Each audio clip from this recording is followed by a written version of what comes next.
ठीक है। So last time हमने क्या किया था बताओ, एंथैल्पी चेंजेस और सीपी सीबी ये सब देखा था। अब हम बात करेंगे enthalpy change in chemical reaction और फेज ट्रांजिशन।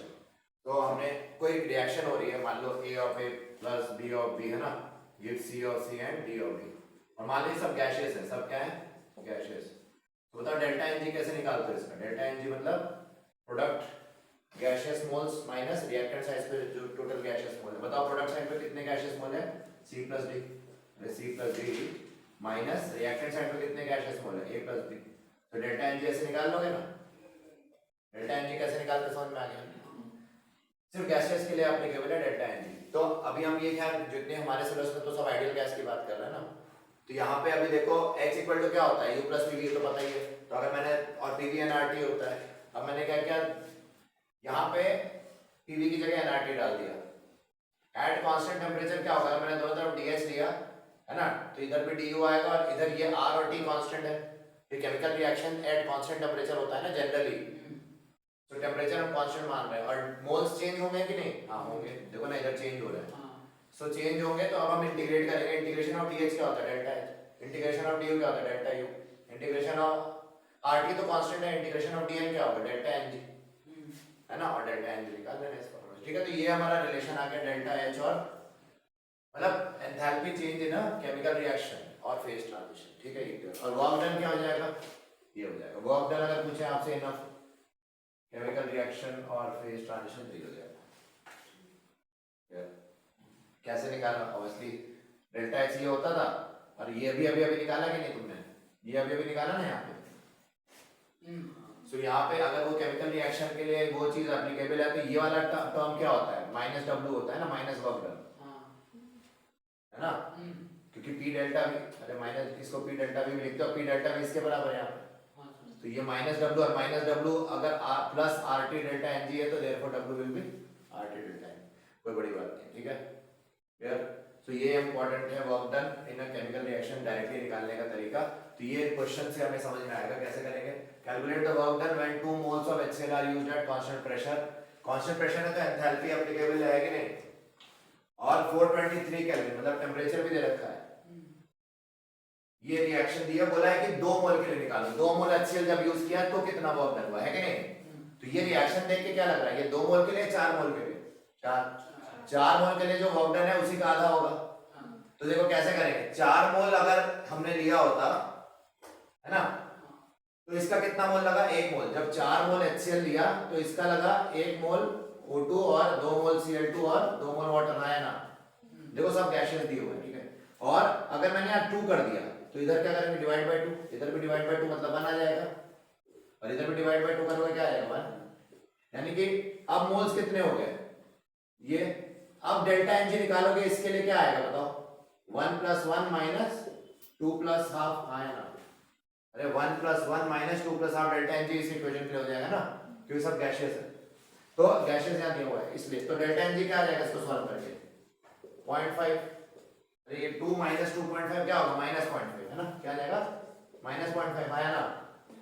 अब इसको सब्स्टिट्यूट कर दो इस फार्मूले में, यहाँ पे इसको मिटा दो, तुम इसको सब्स्टिट्यूट कर दो इस फार्मूले में। अब डेल्टा एनजी आ गया, किसके लिए निकालना था, 2 मोल के लिए। तो 2 मोल HCl के कॉरेस्पॉन्डिंग डेल्टा एनजी इतना है ना, और ये वर्क डन आ जाएगा -8.314। आर की वैल्यू रखी, टेंपरेचर कितना दिया 423 × -0.5। ये करोगे तो वर्क डन कुछ पॉजिटिव आ जाएगा, +11758 जूल आ जाएगा। कितना, ये वर्क डन पॉजिटिव आया कि नेगेटिव आया। तो क्या पूछा, state whether work is done on system और बाय सिस्टम, तो बोलेंगे on system because work done is positive, so बोलेंगे therefore work is done on system. ये सीईटी करके जो एग्जाम है MHCET का, बहुत ही फेवरेट क्वेश्चन है, और ये जेईई नीट में भी आ सकता है, इसलिए मैंने आपको करा दिया। ये सीईटी का काफी इंपॉर्टेंट क्वेश्चन माना जाता है। इस पे मतलब ये क्वेश्चन कई बार आता है सीईटी में, इसलिए तो ये नीट जेईई के लिए भी बता दिया। ठीक है, तो ये नोट कर लो, कर लिया ये तो साइड वही होगी है ना, ये तो हो गया।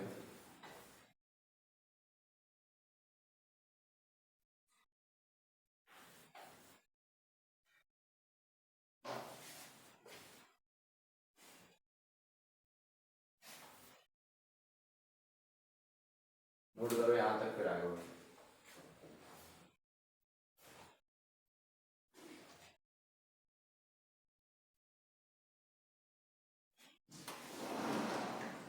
एंथैल्पी चेंजेस की बात कर रहे हैं। एंथैल्पी चेंज या हीट कंटेंट एक ही बात होती है ना, कहीं लिखो एंथैल्पी चेंज या हीट ऑफ रिएक्शन या एंथैल्पी चेंज ऑफ रिएक्शन, क्या बोलेंगे? एक ही बात है। एंथैल्पी चेंज ऑफ रिएक्शन या हीट ऑफ रिएक्शन एक ही बात है।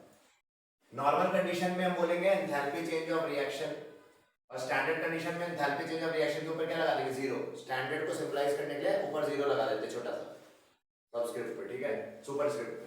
तो यहाँ जीरो लगा दिया। जीरो लगा हुआ देखो तो समझ जाना स्टैंडर्ड कंडीशन पे बात हो रही है। स्टैंडर्ड कंडीशन बताया था मैंने क्या? 298 केल्विन और 1 बार प्रेशर, ये स्टैंडर्ड कंडीशन होते हैं ना, और 1 मोलर कंसंट्रेशन अगर लिक्विड हो तो। स्टैंडर्ड कंडीशन समझ में आ गया? तो बताओ एंथैल्पी ऑफ रिएक्शन हमेशा प्रोडक्ट एंथैल्पी का सम माइनस रिएक्टेंट एंथैल्पीज का सम, और standard enthalpy of reaction is product enthalpy standard condition में minus reactant enthalpy standard condition में। अगर प्रोसेस एक्सोथर्मिक है तो एक्सोथर्मिक मतलब एनर्जी रिलीज हो रही है। हीट रिलीज के लिए क्या होगा? Enthalpy change will be less than zero, मतलब नेगेटिव। तो डेल्टा एच का साइन नेगेटिव होगा, enthalpy of reaction will be negative, मतलब क्या होगा? Product will be less than reactant enthalpy wise, है ना। और अगर एंडोथर्मिक है तो प्रोडक्ट की एंथैल्पी ज्यादा नहीं होगी, है कि नहीं? जैसे ग्राफ देखो, एक्सोथर्मिक है, ये ग्राफ एक्सोथर्मिक है। कैसे मालूम ये ग्राफ एक्सोथर्मिक है? क्योंकि यहाँ रिएक्टेंट यहाँ से है और प्रोडक्ट ये है ना। प्रोडक्ट की एंथैल्पी देखो यहाँ पे Hp है और ये रिएक्टेंट की एंथैल्पी है, देखो Hp लेस है ना देन Hr, है ना, Hp is less than Hr। तो Hp की एनर्जी क्या है? कम है देन रिएक्टेंट, यानी कि प्रोडक्ट जनरली स्टेबल होते हैं। क्या बोलेंगे? जिसकी एनर्जी कम उसकी स्टेबिलिटी ज्यादा, बताया था। तो जनरली प्रोडक्ट्स इसीलिए रिएक्शन हो भी रही है कि प्रोडक्ट स्टेबल बने, है ना। और यहाँ पे क्या हो रहा है? कुछ रिएक्शंस ऐसी होती है जिसमें प्रोडक्ट की एनर्जी ज्यादा हो जाती है, Hp ज्यादा हो जाता है देन Hr, है ना। Hr से ज्यादा हो गया तो ये कैसा ग्राफ हो गया? एंडोथर्मिक का, है ना। एंडोथर्मिक मतलब यहाँ पे प्रोडक्ट की एनर्जी ज्यादा है रिएक्टेंट से, देख रहे हो ना इस ग्राफ में, प्रोडक्ट की एनर्जी ज्यादा है देन रिएक्टेंट। तो ये जो डिफरेंस है ये क्या है? डेल्टा H, है ना। यहाँ पे भी ये डिफरेंस क्या है? Delta H। क्लियर हुआ? तो डेल्टा H को ग्राफिकली दिखा दिया रिएक्शंस में। अब कौन कौन से फैक्टर्स अफेक्ट करते हैं हीट ऑफ रिएक्शन को? हीट ऑफ रिएक्शन जो बताया गया, इन फैक्टर्स, ये किन फैक्टर्स पर डिपेंड करती है? तो पहला क्वांटिटी ऑफ रिएक्टेंट्स इन्वॉल्वड, जितने ज्यादा रिएक्टेंट्स होंगे उसी प्रोपोर्शन में हीट ऑफ रिएक्शन भी बढ़ेगी या घटेगी, है कि नहीं? है ना, क्वांटिटी बढ़ेगी तो भाई हीट कंटेंट भी बढ़ेगा। Physical state of reactants and product, मतलब ये पाया गया कि जब वाटर बन रहा था लिक्विड स्टेट में और वाटर वेपर बन रहा था, है ना, ये क्या है? वाटर वेपर, और ये क्या है? वाटर। तो दोनों में देखो एंथैल्पी चेंज अलग अलग आ रहा है ना वैल्यूज। क्यों? क्योंकि स्टेट चेंज हो गया। यहाँ पे फिजिकल स्टेट किसका चेंज हुआ? यहाँ वाटर का लिक्विड था और यहाँ क्या हो गया? गैसियस। तो जब फिजिकल स्टेट ऑफ रिएक्टेंट या प्रोडक्ट बदलेगा तो एंथैल्पी कंटेंट भी बदलेगा, है ना, हीट कंटेंट बदलेगा। ये बता रहे हैं कि इसलिए ये डिपेंड करता है heat of reaction physical state पे भी। क्लियर? कि सॉलिड बन रहा है या लिक्विड बन रहा है या गैसियस बन रहा है। क्लियर? यहाँ देखो एलोट्रोपिक मॉडिफिकेशन। एलोट्रोप्स क्या होते हैं? Different form of safe substances. जैसे कार्बन का इलेक्ट्रोप डायमंड भी है, कार्बन का इलेक्ट्रोप ग्रेफाइट भी है, पर दोनों इलेक्ट्रोप की रिएक्शन जब सेम तरीके से कराई गई तो एनर्जी देखो डिफरेंस है।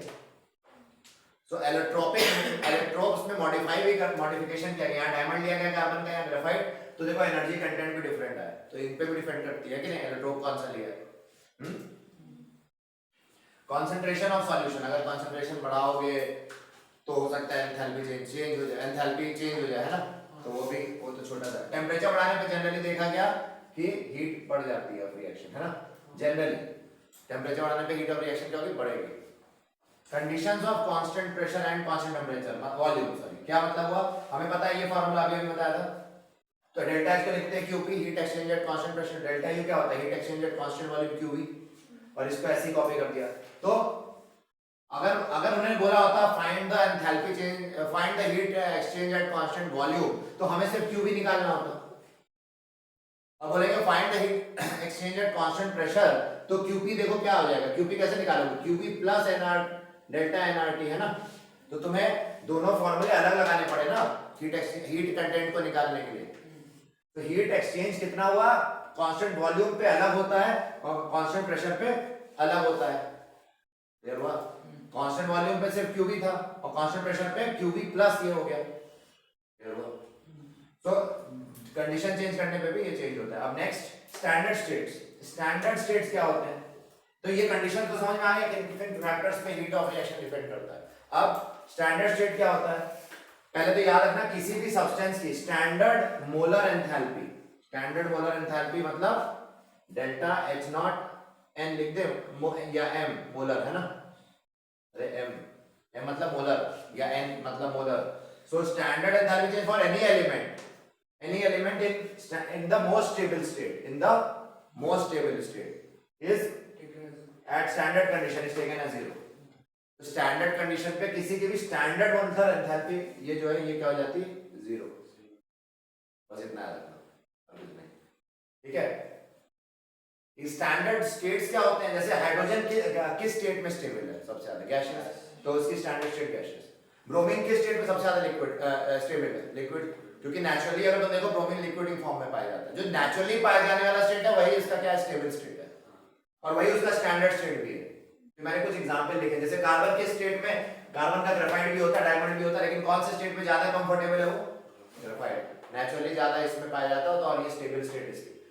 H2O लिक्विड, गैसेस में थोड़ी ना ज्यादा होता है, लिक्विड फॉर्म में ज्यादा होता है ना, पानी भाई, नहीं तो ऐसे तो पूरी दुनिया में पानी उड़ चुका होता ना, वाटर बॉडीज गायब हो चुके होते भाई। I2 सॉलिड स्टेट में रहता है ना,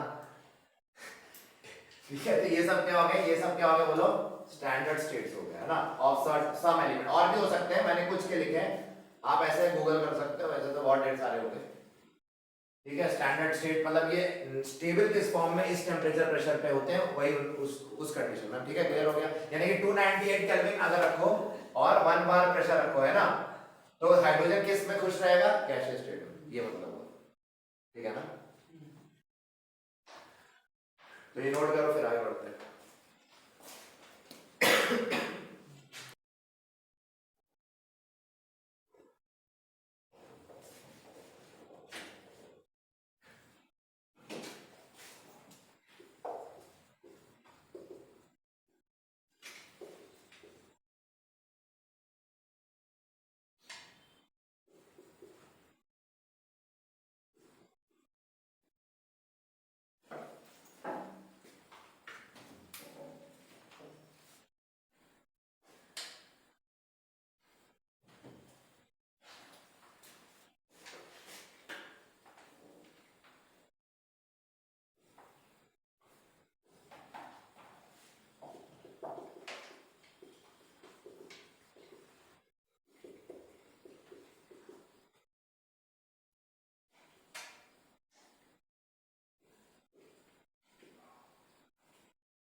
ठीक है, करें स्टार्ट। अब ये देखो, बाद में लिखना है, इधर देखो, लिखने का टाइम मिलेगा। देखो स्टैंडर्ड हीट ऑफ फॉर्मेशन मतलब डेल्टा HF नॉट है ना, स्टैंडर्ड कंडीशन मतलब 0 लगाएंगे। Is the energy exchange accompanying the formation of 1 mole of a substance. कितना मोल फॉर्म होना चाहिए, 1 मोल ऑफ सब्सटेंस फॉर्म होना चाहिए। किससे फॉर्म होना चाहिए, कांस्टेंट एलिमेंट से फॉर्म होना चाहिए, और वो कांस्टेंट एलिमेंट किस स्टेट में हो, अपने स्टैंडर्ड स्टेट्स में हो, वहां पे रेड से जो लिखा है। और किस कंडीशन में हो, अगर स्टैंडर्ड एंथैल्पी लिखी है तो स्टैंडर्ड कंडीशन में होनी चाहिए, 298 केल्विन है ना, 1 बार। जैसे मान लो रिएक्शन हो रही है, तो ये रिएक्शन में जो यहाँ पे डेल्टा H है, क्या हम उसको डेल्टा H ऑफ फॉर्मेशन कह सकते हैं? हाँ, कितने मोल बन रहे हैं, 1 मोल। किससे बन रहे हैं, कांस्टेंट एलिमेंट से बन रहे हैं, और ये सब अपनी स्टैंडर्ड स्टेट में भी है, सब अपनी स्टैंडर्ड स्टेट में है ना। So delta H of formation बोल सकते हैं इसको। 1 mole of substance in its standard state, यहाँ पे लिख सकते हो in its standard state from its constant, ठीक है, क्लियर हुआ। बताओ ये एंथैल्पी ऑफ फॉर्मेशन कहलाएगा। यहाँ पे यहाँ जो डेल्टा H आएगा, क्या हम उसको एंथैल्पी ऑफ फॉर्मेशन कह सकते हैं? नहीं, क्यों, डायमंड से बन रहा है, तो ये अलाउड नहीं है, स्टैंडर्ड स्टेट में नहीं है, तो ये एंथैल्पी ऑफ फॉर्मेशन तो नहीं कहलाएगा। डेल्टा H होगा बट डेल्टा H फॉर्मेशन नहीं कहलाएगा। ये 1 मोल बन रहा है, ये एलिमेंट है, पर ये क्या हो गया, कंपाउंड, कांस्टेंट एलिमेंट से बनना है ना, ये तो कंपाउंड से बन रहा, तो ये नहीं कहलाएगा एंथैल्पी ऑफ फॉर्मेशन, ठीक है। यहाँ पे जो एनर्जी निकलेगी क्या वो कहलाएगी एंथैल्पी ऑफ फॉर्मेशन? नहीं, क्योंकि 2 मोल बन रहा है, बैलेंसिंग इस तरह से करें तो गड़बड़। हाँ 1 मोल बनना चाहिए, तो ये भी एंथैल्पी ऑफ फॉर्मेशन स्टैंडर्ड नहीं कहलाएगा, ठीक है। तो सिर्फ यही वाला एंथैल्पी ऑफ फॉर्मेशन कहलाएगा, पहले वाले केस में जो एनर्जी निकलेगी। क्लियर हो गया? तो ये होता है मतलब स्टैंडर्ड हीट ऑफ फॉर्मेशन का। इस बात का ध्यान रखना, इसकी डेफिनेशन बहुत इंपॉर्टेंट है, डेफिनेशन पे ही क्वेश्चन जेईई में और कई बार आ चुके हैं। तो डेफिनेशन क्लियर नहीं होगी तो तुम ये सब समझ ही नहीं पाओगे। और हीट ऑफ रिएक्शन का अगर फॉर्मेशन के टर्म में फॉर्मूला देखो तो क्या दिया गया है? Heat of reaction under standard condition is sum of formation of product minus sum of formation of reactant enthalpies, है ना। तो जैसे एग्जांपल देखो, ये रिएक्शन है, मान लीजिए रिएक्शन है, गैसियस है, सब स्टैंडर्ड स्टेट में मान लो। So enthalpy of reaction delta H R कैसे निकालेंगे यहाँ पे? Enthalpy of formation of C into C moles, क्योंकि मोल्स कितने हैं C, minus enthalpy of formation of A into A moles plus enthalpy of formation of B into B moles. So this is how we will find in terms of enthalpy of react formation. तो ये note करो।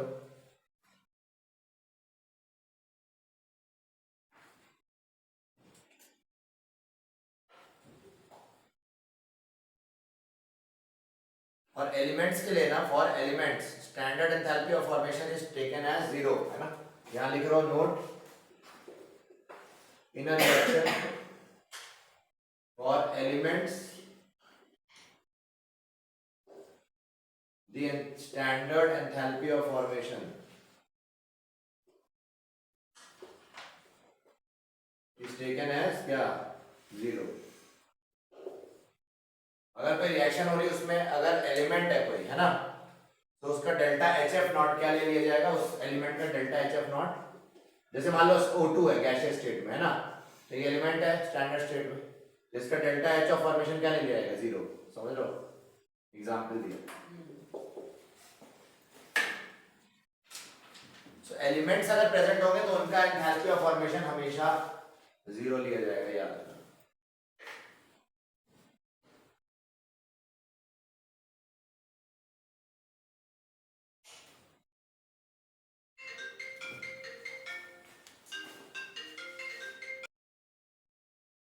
ठीक है, अब पढ़ेंगे standard enthalpy of combustion. Combustion मतलब जला देना, क्या कर देना? जला देना, है ना, जला दो in excess of air. Oxygen की प्रेजेंस में कंप्लीटली बर्न करने को क्या बोलते हैं? कंबशन। ये एनर्जी रिलीज होती है। देखो एंथैल्पी ऑफ फॉर्मेशन में मैंने बताया था एनर्जी एब्जॉर्ब भी हो सकती है और रिलीज भी हो सकती है, मतलब डेल्टा एच पॉजिटिव भी हो सकता है या नेगेटिव भी हो सकता है ना। बट ये this is always exothermic, enthalpy of combustion is always negative, मतलब ये प्रोसेस हमेशा कैसा होता है? एक्सोथर्मिक, है ना। मतलब जब भी किसी चीज को जलाओगे वो हीट एनर्जी रिलीज करेगा अपना, है ना। क्लियर हो गई? तो जैसे, और इसकी डेफिनेशन क्या करती है? कितने मोल जलाना चाहिए? 1 मोल बर्न करना चाहिए। किस कंडीशन में? स्टैंडर्ड स्टेट में हो, स्टैंडर्ड कंडीशन में, है ना, यही तो कह रहा है ये। तो देखो जैसे मीथेन का कंबशन करते हैं, बताओ मीथेन को ऑक्सीजन में रिएक्ट कराया, क्या बना? CO2 water. क्या ये स्टैंडर्ड एंथैल्पी ऑफ कंबशन इसको बोल सकते हैं? Delta H not. यहाँ पे जो एनर्जी आएगी क्या उसको डेल्टा एच नॉट सी बोल सकते हैं? बताओ कितने मोल बर्न किया? बोलो 1 मोल ना, और 1 मोल को बर्न किया है और स्टैंडर्ड स्टेट कंडीशन में बर्न किया, तो क्या बोलेंगे? Yes this is enthalpy of combustion, है ना। ये एंथैल्पी ऑफ कंबशन कहलाएगा। कितने मोल बर्न कर दिए? 2। तो यहाँ जो ये एंथैल्पी ऑफ कंबशन वो नहीं कहलाएगा, है ना। सो एंथैल्पी ऑफ कंबशन ध्यान से समझना, हमेशा 1 मोल का ही सब्सटेंस को बर्न करना है। सो ये अपना लिख लो, एंथैल्पी ऑफ कंबशन, बहुत ही आसान, इजी है ना।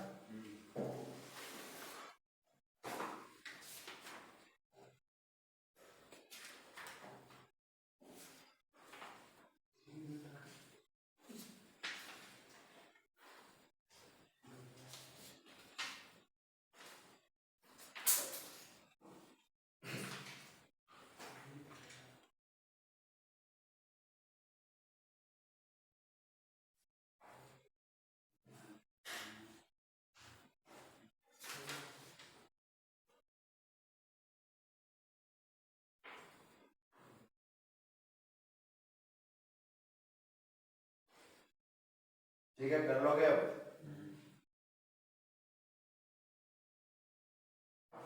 तो एक क्वेश्चन करते हैं।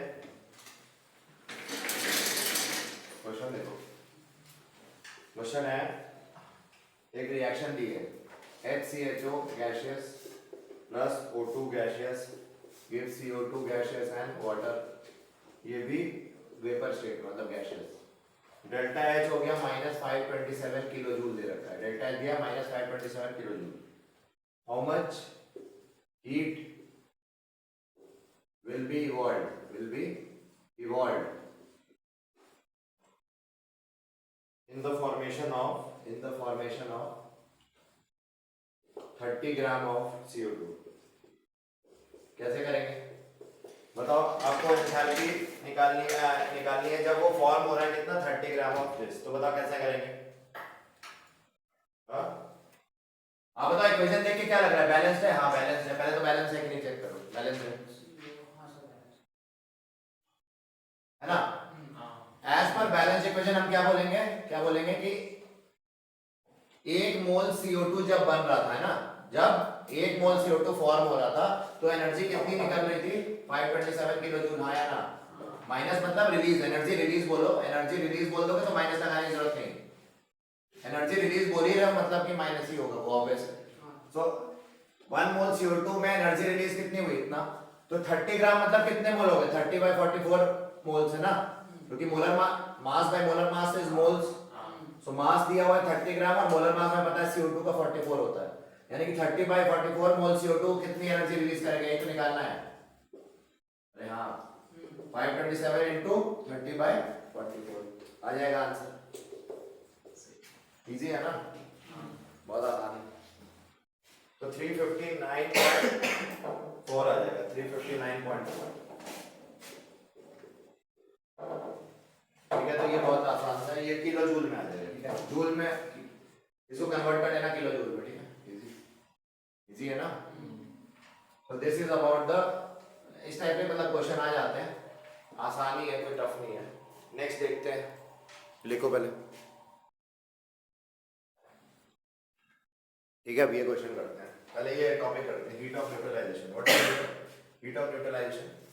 न्यूट्रलाइजेशन मतलब क्या होता है? कोई भी रिएक्शन एसिड का बेस के साथ to give salt and water, है ना? तो यहाँ देखो, हीट ऑफ न्यूट्रलाइजेशन मतलब ऐसे रिएक्शन जिसमें एसिड प्लस बेस रिएक्ट करके सॉल्ट वाटर बना रहे हैं, उसमें जो हीट निकल रही है वो क्या होगी?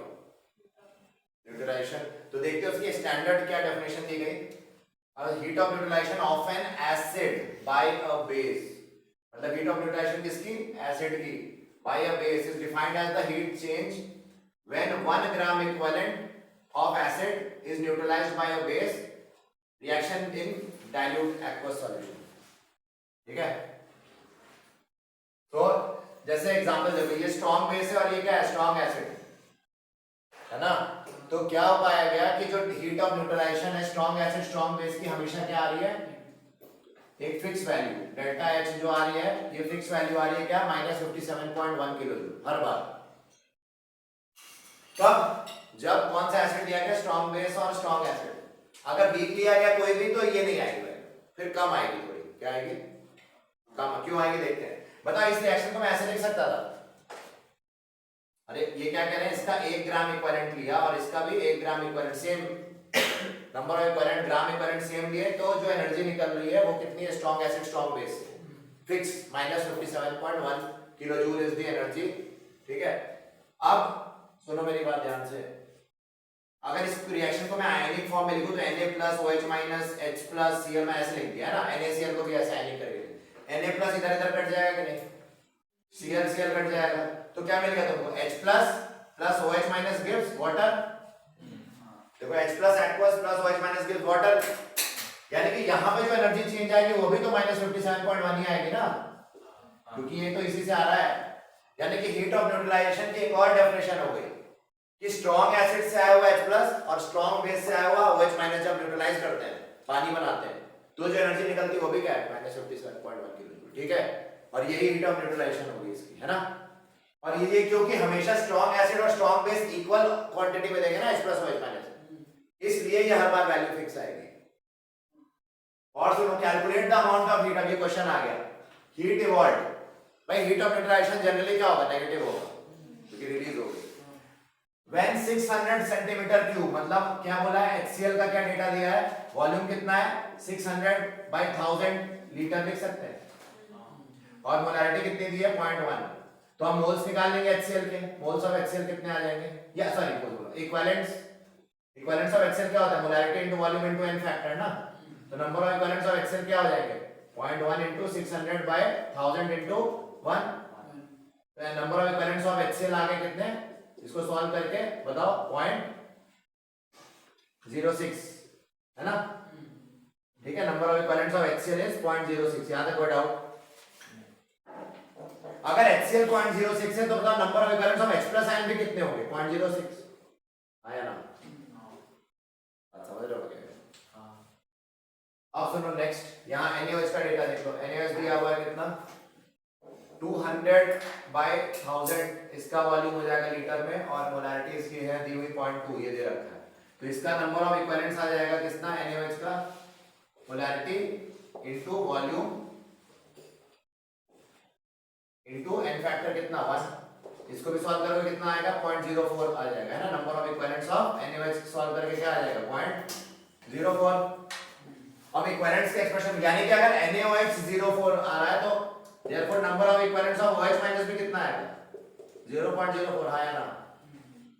ये देखो हमें यही तो चाहिए था, H+ का इक्विवेलेंस मिल गया, OH माइनस का इक्विवेलेंट मिल गया, है ना। और इक्विवेलेंस मैंने पढ़ाया था तो बोला था कि H+ अगर अब t = 0 पे कितना है 0.06 दे रखा है ना, H+ t टाइम t 0 पे, और ये कितना रहा होगा 0.04 इनिशियली, और ये कितना रहा होगा 0, है ना। तो इक्विवेलेंस जब लगाते हैं, लॉ ऑफ इक्विवेलेंस लगाते हैं, तो उसको टेबल पे कैसे t = सम टाइम t पे क्या होता है 0.06 माइनस 0.04, और ये 0.04 माइनस 0.04 इक्विवेलेंस को सब्ट्रैक्ट करते हैं ना, बताया था डायरेक्टली। और यहाँ पे जो भी, तो हमें इससे मतलब है, यहाँ बताओ कितना बच गया 0.02, और यहाँ क्या हो गया 0, आया ना। तो बताओ कितने H+ देखो by of an acid by a base, कितने H+ को न्यूट्रलाइज किया गया अरे भाई कितने, टोटल कितना दिया था टोटल कितने H+ निकले बताओ, H+ कितने न्यूट्रलाइज हुए बेस द्वारा 0.04 ना। रिएक्शन में तो यही है ना।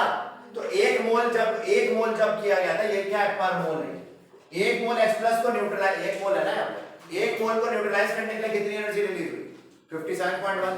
तो 0.04 क्योंकि निकले, इसको न्यूट्रलाइज करने के लिए कितनी एनर्जी लगी होगी 0.04 इनटू, तो आंसर आ जाएगा 0.04 इनटू 57.1 किलो जूल, जो आंसर आएगा क्या होगा, is the energy evolve, heat evolve during neutralisation. समझ में आ रही बात, आया ना। तो ये सॉल्व करके आ जाएगा कितना देखो 2.284 kilo joule is the heat evolve. और डेल्टा H के टर्म में लिखोगे, हीट ऑफ न्यूट्रलाइजेशन अगर लिखने वाले हो तो ऑब्वियसली माइनस 2.284 लिख दोगे, हाँ या ना। बस ये आंसर आ गया। तो इस टाइप के क्वेश्चन आ सकते हैं न्यूट्रलाइजेशन पे, इस तरह से सॉल्व करते हैं। तो क्या करेंगे, स्ट्रॉन्ग एसिड स्ट्रॉन्ग बेस से H+ और OH माइनस निकाल लेंगे इक्विवेलेंट्स, फिर इक्विवेलेंट्स का टेबल बना लेंगे जो मैंने आपको सिखाया था मोल कॉन्सेप्ट चैप्टर में, और फिर अपना इसको बताइए बाकी। तो कितने H+ गए वो देखो, कितने H+ गए रिएक्शन न्यूट्रलाइजेशन 0.04। तो एक मोल को न्यूट्रलाइज करने में इतनी एनर्जी, तो 0.04 को न्यूट्रलाइज करने में कितनी एनर्जी इनटू 0.04, ठीक है। ये मत कर देना 0.02, ये तो रिमेनिंग है ना, इक्विवेलेंट्स कितने रिमेनिंग पूछे तो अगर बोलते हैं how many equivalents of remaining 0.02 equivalents, तो नोट करो।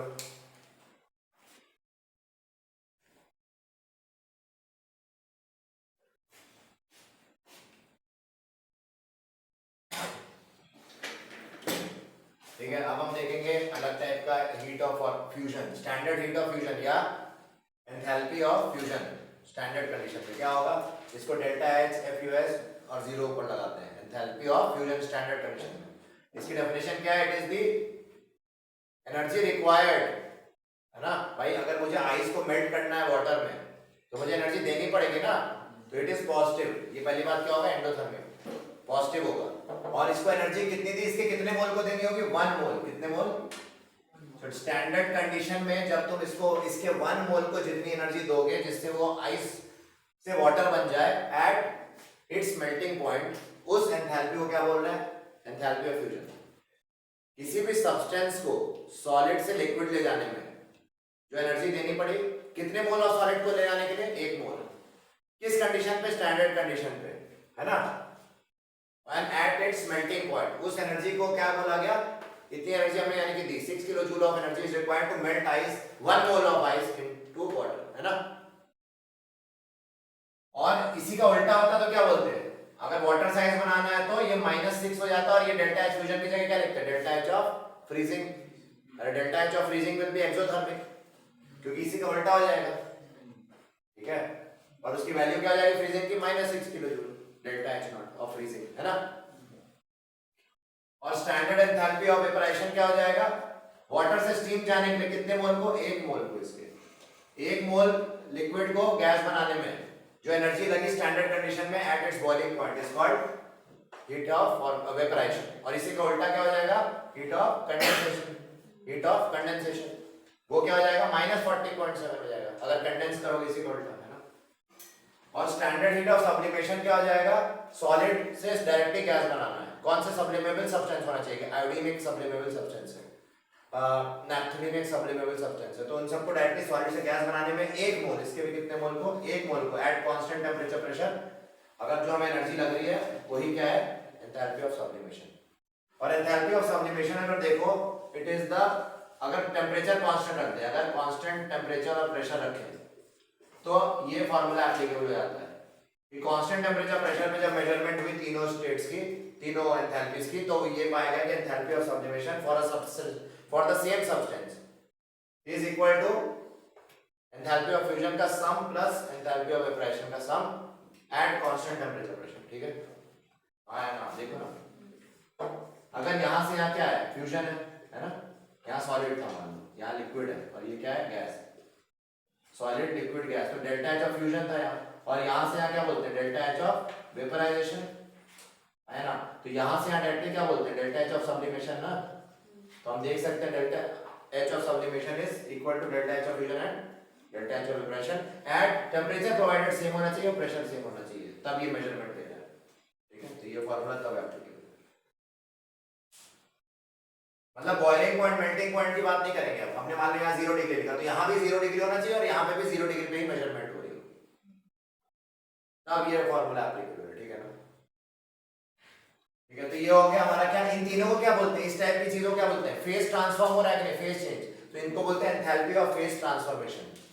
इन सब को क्या बोलते हैं? यहाँ से यहाँ तक जो हमने देखा ये सब क्या है? एंथैल्पी ऑफ, ये तीन, और जो इनके रेसिप्रोकल्स थे उनको क्या बोलेंगे?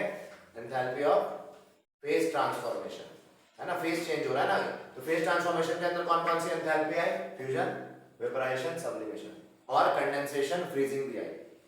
और इसका उल्टा क्या होगा? सॉलिडिफिकेशन, है ना। अब एंथैल्पी ऑफ आयनाइजेशन, ये पढ़े हो तुम पहले भी, पीरियोडिक टेबल चैप्टर में पढ़ाया था। आयनाइजेशन एंथैल्पी क्या होता है? 1 मोल ऑफ सब्सटेंस को आयनाइज करने में इनटू कांस्टीट्यूएंट आयन, है ना। तो ये हो गई आयनाइजेशन एंथैल्पी। तो यहाँ जो इसको, ये जनरली पॉजिटिव होगी ना, क्योंकि हमें देनी पड़ेगी तभी तो। और ये क्या होगी? जनरली नेगेटिव होगी, क्योंकि एनर्जी रिलीज होगी, तभी तो एनायन गेन करने के बाद जो एनायन बनाता है तब एनर्जी रिलीज होती है ना, क्योंकि स्टेबल आयन होना चाहिए। अगर ये स्टेबल आयन है तो एनर्जी रिलीज करेगा, बताया था ऐसा पीरियोडिक टेबल में। सो इलेक्ट्रॉन गेन एंथैल्पी इसको बोल दिया। और ये दोनों की वैल्यू सेम सब्सटेंस के लिए इक्वल एंड ऑपोजिट बताया था। अगर ये 5.1 है तो ये -5.1 सेम सब्सटेंस के लिए, है ना। मतलब यहाँ प्लस इलेक्ट्रॉन लेके ये बनेगा ना, देखो इसी का उल्टा दिख रहा है, अब तो दिख रहा है उल्टा, ठीक है। खैर हम वो अभी नहीं बात कर रहे उस बारे में, हमने पहले बात की हुई है, तो यहाँ पे ही हो गया। अब एंथैल्पी ऑफ एटमाइजेशन, एटमाइजेशन मतलब एटम में बदलना, मॉलिक्यूल को किसमें तोड़ देना? एटम्स में। जैसे कितने मोल को? 1 मोल को, है ना, in of a gas phase substance into gaseous atom. तो ये गैस फेज में होना चाहिए और इसको गैसियस में तोड़ दिया एटम में, ठीक है। तो इसको बोलेंगे enthalpy of atomisation. It is actually involving lattice, पहले टूटता है अगर मेटलिक, खैर वो चलो बाद में बात करते हैं। अभी बस समझ लो कि एक मॉलिक्यूल को हमने डायटोमिक मॉलिक्यूल है कि नहीं, ये डायटोमिक मॉलिक्यूल को हमने किसमें तोड़ दिया? एटम्स में ना। अरे इसको ऐसे भी लिख सकता था ना मैं, 2Cl। तो जो एनर्जी एब्जॉर्ब की गई, क्योंकि जनरली ये भी पॉजिटिव होगी, क्यों? क्योंकि एनर्जी एब्जॉर्ब करेगा तभी तो टूटेगा। तो ये भी जनरली क्या होती है? एंथैल्पी ऑफ एटमाइजेशन पॉजिटिव होती है जनरली।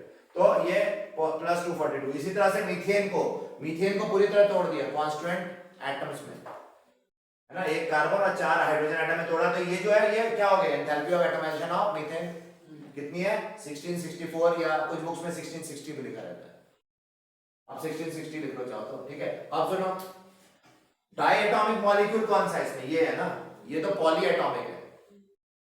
इन जनरल जो ये आ रही है वैल्यूज, ये एवरेज नहीं है, ये टोटल है, क्या है, टोटल एंथैल्पी चेंज है, मतलब ये बॉन्ड एंथैल्पी भी बोलते हो उनको, क्या बोलते हो, टोटल बॉन्ड एंथैल्पी बोलते हो उनको, टोटल बॉन्ड एंथैल्पी बोला जाता है।